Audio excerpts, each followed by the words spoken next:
Hola, en este video lo que vamos a hacer es presentar la resolución de un problema de ecuación diferencial lineal de segundo orden con uno de sus parámetros variables.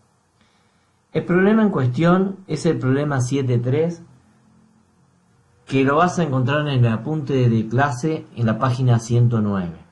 La única diferencia es que hemos hecho algunas modificaciones en el enunciado, por lo tanto vas a encontrar grandes diferencias.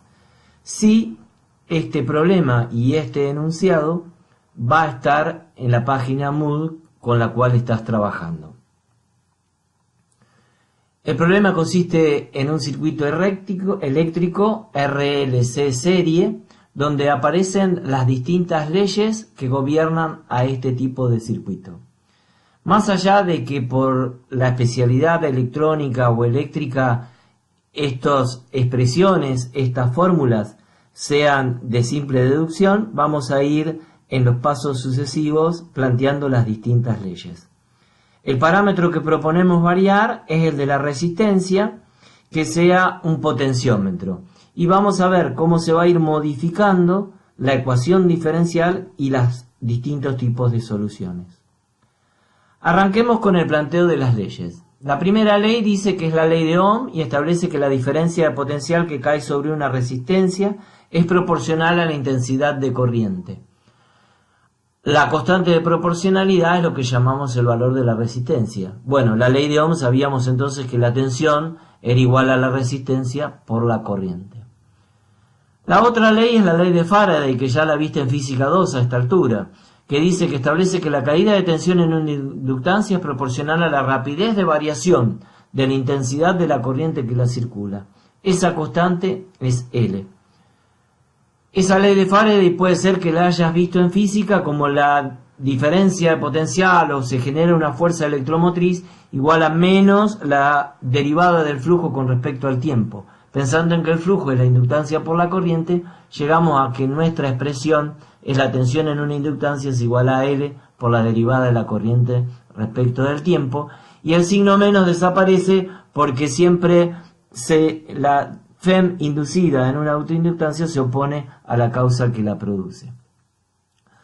También en física 2, allá habrás visto a esta altura que la carga de un capacitor es directamente proporcional a la tensión aplicada al mismo, y esa constante de proporcionalidad es C. Por consiguiente podemos escribir que Q es igual a C sobre la tensión sobre el capacitor.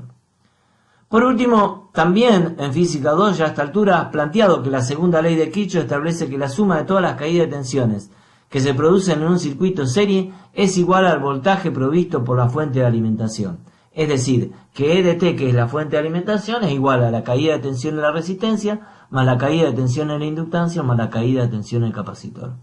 Por último, la última ley que establece que la intensidad de corriente eléctrica se define como la variación de la carga con respecto al tiempo, es decir, que la intensidad de corriente eléctrica no es otra cosa que la derivada de la carga con respecto al tiempo. Todas estas expresiones las vamos a plantear y vamos a resolver o aplicar en la resolución de nuestro problema. Entonces, en la parte A nos dice encontrar un modelo matemático en el cual se pueda calcular la carga y la corriente en función del tiempo.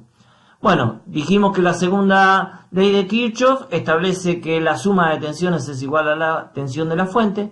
Por consiguiente, reemplazando en el caso anterior, es decir, teníamos que la tensión en la inductancia era L por la derivada de la corriente con respecto al tiempo, pero la corriente es la derivada de la carga con respecto al tiempo, por lo tanto aquí en esta expresión queda como la derivada segunda de la carga con respecto al tiempo.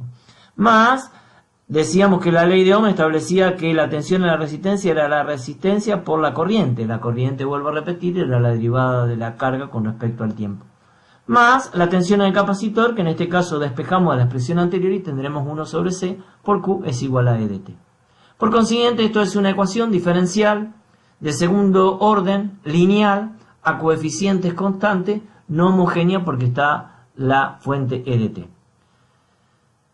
Veamos qué significa ahora las condiciones iniciales del problema. Decía, el capacitor se encuentra inicialmente descargado. Por consiguiente, la tensión sobre el capacitor va a ser igual a 0. Eso es lo que me está implicando.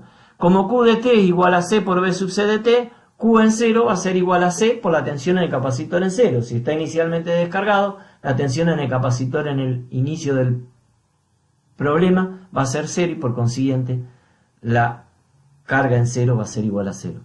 Veamos ahora qué pasa cuando nos dice que la inductancia no está circulada por ninguna corriente inicial. Es decir, lo que está planteando es que la corriente en el tiempo t igual a 0 es igual a 0, pero la corriente era la derivada de la carga con respecto al tiempo. Por consiguiente, I en 0 será Q' en 0, por lo tanto, como I en 0 es 0, Q' en 0 va a ser igual a 0. Con esto conseguimos las dos condiciones iniciales para resolver el problema. Recuerden ustedes que para obtener una solución particular, nosotros lo que necesitábamos, dado que esta es una ecuación diferencial de segundo orden, dos condiciones iniciales, las cuales están establecidas en la pantalla. Continuemos con la resolución del problema. Ahora pongámosles valores. Nos dice que la inductancia es de 1 milihenrio. Recuerda que sería 10 a la menos 3 henrio. Una capacidad de 10 microfaradios, quiere decir que sería 10 por 10 a la menos 6 faradios. Y un potencial de 10 voltios, es decir, es una batería, es una corriente continua. Por lo tanto, explicitado todas estas condiciones, resulta ser que el problema que tenemos que resolver desde el punto de vista matemático es la ecuación diferencial 0,001 Q segunda más RQ' más 10 a la quinta Q igual a 10, sabiendo que la corriente es la derivada de la carga y que las condiciones iniciales es que Q en 0 es igual a 0 y Q' en 0 es igual a 0. Ahora nos pide analizar genéricamente qué tipo de solución tenemos para la carga. ¿Sí? Porque pedía la carga y pedía la corriente. Entonces, puntualiza en la carga. Bueno, la ecuación que tenemos que plantear es la ecuación homogénea. ¿Sí? Dado que teníamos una ecuación no homogénea, lo primero que tenemos que resolver o plantear es la solución de la ecuación homogénea. Eso nos lleva a plantear la ecuación característica, que es esa ecuación de segundo grado, donde R es un parámetro variable. De ahí podemos plantear que R1, 2, las soluciones serán menos 500R más menos 500 raíz de R cuadrado menos 400. De aquí veo que yo tengo una raíz de un discriminante que es R cuadrado menos 400 y ese discriminante puede ser positivo, negativo o cero. De acuerdo a lo que ocurra es los distintos casos de solución que vamos a tener. En un primer momento podemos decir que R cuadrado menos 400 es mayor que 0, lo que implica decir que R es mayor que 20. Si ese discriminante es igual a 0, tendré que R es igual a 20, y es lo que se llama resistencia crítica. Y por último, tendré que R cuadrado menos 400 es menor que 0, por consiguiente R es menor que 20. Vamos a ver que esta estructura de ecuación diferencial, y por eso es que hicimos que este potenciómetro sea variable, va a ser gobernado por una ecuación diferencial de segundo orden y va a plantear o va a obtenerse distintos tipos de soluciones, distintas curvas características, pero siempre son las mismas, porque independientemente del problema físico que se trate, la ecuación diferencial que se obtenga va a ser una de este tipo y si responde a este tipo de ecuación, siempre vamos a tener las mismas soluciones. Bueno, vamos a empezar a plantear los distintos casos. El primer caso es que la resistencia vamos a pensar que puede ser mayor o igual que 0 y menor que 20. Es decir, por ser una resistencia eléctrica ya sabemos que R va a tomar valores negativos, más allá que en el problema matemático lo podemos hacer, R va a tomar valores positivos, más allá que en el problema matemático podríamos hacerle tomar cualquier valor. Pero para nosotros, dado que es un problema real, nosotros planteamos que R va a estar entre 0 y 20. Estos sistemas vamos a ver qué características tienen, pero siempre se van a llamar sistemas subamortiguados. Va a aparecer en mecánica, va a aparecer en distintas ramas de la ingeniería. ¿Por qué? Porque son todos problemas que derivan de una ecuación diferencial de segundo orden a coeficientes constantes lineal. Bueno, en este caso, si R está entre 0 y 20, automáticamente decíamos que el discriminante era negativo, R cuadrado menos 400, entonces ahora lo ponemos como positivo, como 400 menos R cuadrado, pero aparece la unidad imaginaria I. Por consiguiente, estoy en el caso de raíces complejas y distintas, y se propone como solución E a la parte real por T, C1 coseno de la parte imaginaria por T más C2 seno de la parte imaginaria por T. Para simplificar un poco esta expresión, vamos a llamar con tau a 1 sobre 500R y vamos a llamar a omega como 500 raíz de 400 menos R cuadrado. Después vamos a ir analizando cómo al variar el valor de R, cómo se van a ir modificando este valor de tau y cómo se va a ir modificando este valor de omega y lo que significa. Entonces nosotros tenemos que las raíces van a ser menos 1 sobre tau más menos esa frecuencia omega por la unidad imaginaria. Entonces la solución general homogénea la podemos escribir como e a la menos t sobre tau por c1 coseno de omega t más c2 seno de omega t. Como esta expresión es media complicada para dibujar, vamos a plantear que esto es la suma de una seno más un coseno isofrecuencial, es decir, de la misma frecuencia, los cuales se pueden escribir bajo esta estructura. Es decir, el C1 coseno de omega t más C2 seno de omega t se puede escribir como M seno de omega t más phi. Donde para encontrar la vinculación entre una y otra expresión, nosotros sabemos que el M seno de omega t más phi, al seno de omega t más phi, lo vamos a plantear como seno de una suma, que será coseno de omega t seno de phi, seno de omega t coseno de phi. Si igualamos ambos miembros, resulta ser que vemos que M seno de phi es igual a C1 y M coseno de phi tiene que ser igual a C2. Si dividimos, si elevamos al cuadrado ambos miembros y despejamos M, resulta que es la raíz cuadrada de C1 cuadrado más C2 cuadrado, y si dividimos ambos miembros, phi es el arco tangente de C1 sobre C2. Con lo cual vamos a trabajar con esta última expresión en cuanto a la solución general. ¿Por qué? Porque vemos que es una onda senoidal amortiguada por una exponencial que es mucho más fácil de dibujar. Nos vamos a tomar un intervalo para aprender a cómo graficar rápidamente una función f de t igual a m por e a la menos t sobre tau con t mayor o igual que 0. Sabemos que si hago f en 0, esto automáticamente me queda m por e a la 0 que vale 1. Por otra parte, si nosotros calculamos la derivada f' de t será menos m sobre tau e a la menos t sobre tau. Por consiguiente, si hacemos f' en 0, me queda menos m sobre tau. Ahora, recordando que, ¿cuál era el significado geométrico de la derivada primera? Que era la pendiente de la recta tangente a la función en el punto en cuestión. Podemos graficar, arrancando desde el punto, dijimos, f en 0 vale m, ¿está bien? Es este punto que está aquí. Dijimos por otra parte que esto está representando la pendiente de la recta tangente. Bueno, fíjense que si este es el ángulo de la recta tangente, tengo m, tengo el valor de tau, por consiguiente, esta es una recta tangente a la curva en cuestión. Entonces yo voy a representar rápidamente el punto m, voy a representar el punto tau, voy a trazar este segmento de recta y voy a arrancar con la curva tangencialmente al primer tramo y después va a tender a 0. Bien, esto lo vamos a utilizar muchísimo y después vamos a sacar conclusiones. Bueno, nos falta sacar la solución particular de la no homogénea. Para eso nosotros vamos a proponer, ya dado que la fuente es E de t es una batería, una constante, vamos a proponer como solución particular no homogénea una constante. Su derivada primera y su derivada segunda van a ser igual a 0. Reemplazando en la solución, ¿sí?, de la no homogénea, se obtiene que A es igual a 10 a la menos 4. Por lo tanto, eso nos lleva a decir que la solución general de la no homogénea va a ser m por e a la menos t sobre tau, seno de omega t más phi, más 10 a la menos 4. Con los valores de condiciones iniciales establecidas, inicialmente q en 0, resulta ser que si reemplazamos en esa ecuación, me queda que m por el seno de phi es igual a menos 0,0001. Necesitamos la otra condición inicial. La otra condición inicial era q' en 0, por consiguiente tenemos que derivar. Vamos a derivar q', será m por e a la menos t sobre tau, por la derivada de e a la menos t sobre tau, que es menos 1 sobre tau, por el segundo miembro seno de omega t más phi, sin derivar. Más m por e a la menos t sobre tau, que es el primer miembro sin derivar, por la derivada del segundo, que va a ser omega coseno de omega t más phi.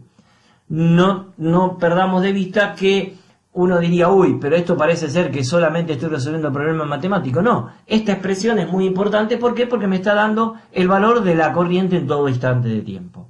También es una suma isofrecuencial, también se puede representar como una exponencial que amortigua a una onda senoidal desfasada.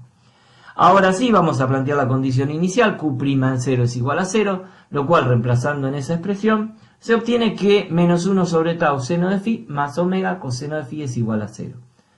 De acá podemos plantear un sistema en el cual teníamos la primera ecuación, m seno de phi igual a menos 0,0001, y la segunda ecuación, menos 1 sobre tau seno de phi más omega coseno de phi igual a 0. De acá podemos despejar cuánto vale m y cuánto vale phi en función de tau y de omega. Finalmente vamos a hacer un repaso de ecuaciones y te sugiero que esta pantalla la imprimas antes de que empecemos a simular o ver cómo es la gráfica de la solución, así podemos hablar perfectamente sobre el tema. Entonces dijimos que la Q general no homogénea, que es la solución de esa ecuación diferencial, la escribimos de esta manera, donde m y phi relacionados con tau y omega están planteados en la pantalla. Las raíces en la posición están en menos 1 sobre tau más menos omega por i, donde tau dijimos es 1 sobre 500r, omega es 500 sobre raíz de 400 menos r cuadrado, y a este sistema que responde de esta manera se va a llamar sistema subamartiguado. Te invito a continuación a abrir la visualización con Maplet que tenemos nosotros en la versión 2.3exe, o hay superiores porque nos fuimos mejorando, para poder entender, pero sobre todo cómo vamos a graficar estas curvas y lo que vamos a ir deduciendo. Insisto, es conveniente que tengas esta hoja impresa antes de empezar. Bueno, en esta parte ya tenemos abierto el programita de AutoCAD, el archivo, y vamos a plantear el primer caso, un primer caso de R igual a 0. Estamos, recuerden, analizando, y yo les pedí que estuvieran impresos las ecuaciones fundamentales del sistema subamortiguado. En este caso les recuerdo que la resistencia habíamos pedido que variara entre 0 o el valor de 20. El 0 podía ser, estaba incluido el igual, y en cuanto al 20 era estrictamente menor que 20. Bien, entonces vamos a arrancar con R igual a 0. Si R igual a 0, fíjense en las ecuaciones qué es lo que estaría pasando. Nosotros tendríamos que el tau sería infinito. ¿Por qué? Porque en el R está en el denominador. Por otra parte, tendríamos que la frecuencia automáticamente me quedaría 10.000, tal como se indica ahí en la pantalla. Es decir, las raíces R1 y R2 serían más 10.000i y menos 10.000i, que es lo que se representa en la página o en la gráfica inferior. En la gráfica superior, entonces, ¿qué es lo que está pasando? Dijimos que el tau está tendiendo a infinito, por consiguiente es como pensar en que no existe la exponencial, lo cual es lógico porque sabíamos nosotros que si las raíces eran imaginarias puras, automáticamente el resultado en la ecuación diferencial era coseno de omega C1 coseno de omega t más C2 seno de omega t, lo cual implica que puedo plantearla como una condición de una onda senoidal pura que va a oscilar en el punto 0,0001, que era el valor que teníamos de la solución de la no homogénea. Ahora vamos a ir cambiando y vamos a ir viendo qué es lo que pasa. Vamos a ir cambiando los valores de el R. Fíjense ustedes, ahí está representado para este R, automáticamente tengo el valor de tau, recuerdan que era 1 sobre 500R, aparece esta onda senoidal amortiguada por una exponencial. Para eso nosotros vimos de las exponenciales, vimos cómo poder representarlas rápidamente a través de las pendientes de las tangentes, ¿sí? Entonces la curva exponencial superior es tangente a esta curva y va a tender al valor 0,0001, y la otra va a ser una exponencial creciente que va a arrancar desde 0 y va a tender a 0,001. Ahí automáticamente tenemos una onda senoidal. Fíjense que el valor de este automáticamente me queda menos 500 en R1 y en R2, que es la parte real, que es lo que valdría este valor. Y tenemos en la parte imaginaria 9987.49i y menos 987.49i. Recuerden que las raíces siempre son complejas conjugadas. Y entonces tengo aquí la raíz R2, aquí tengo la raíz R1. Están levemente fuera del eje imaginario puro, que respondía a una onda senoidal pura, y aparece lo que se conoce en el punto de vista matemático una exponencial una senoidal amortiguada por una exponencial. Ahora tomemos el valor CO2, vemos que ¿qué es lo que ocurre? Automáticamente aparece un valor de tau más pequeño, automáticamente las raíces se despegan más todavía del eje imaginario puro, y entonces las exponenciales se van desapareciendo más rápidamente en este caso. Vamos a plantear 0,4. Ven que prácticamente las exponenciales cada vez desaparecen con mayor prontitud.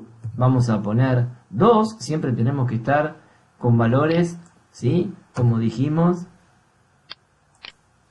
mayores que 20. Bueno, ahí tomamos el valor 5. Automáticamente cada vez me despego más del eje imaginario puro. Tienen parte real. Esta parte real es proporcional a está relacionado con este valor de tau. ¿Sí? ¿Por qué? Porque está variando el valor de la resistencia, y recuerden ustedes que el tau variaba de esa forma. Si ahora tomo un valor de 10, ahí veo que ya prácticamente la exponencial desaparece, y vamos a tomar el valor 19. No, recuerden ustedes que no queremos tomar el valor de 20, donde ahí aparecen las dos exponenciales que prácticamente ya se están extinguiendo muy rápidamente, y prácticamente ya no se ve más la onda senoidal. Bueno, ahora lo que nos resta hacer es analizar otro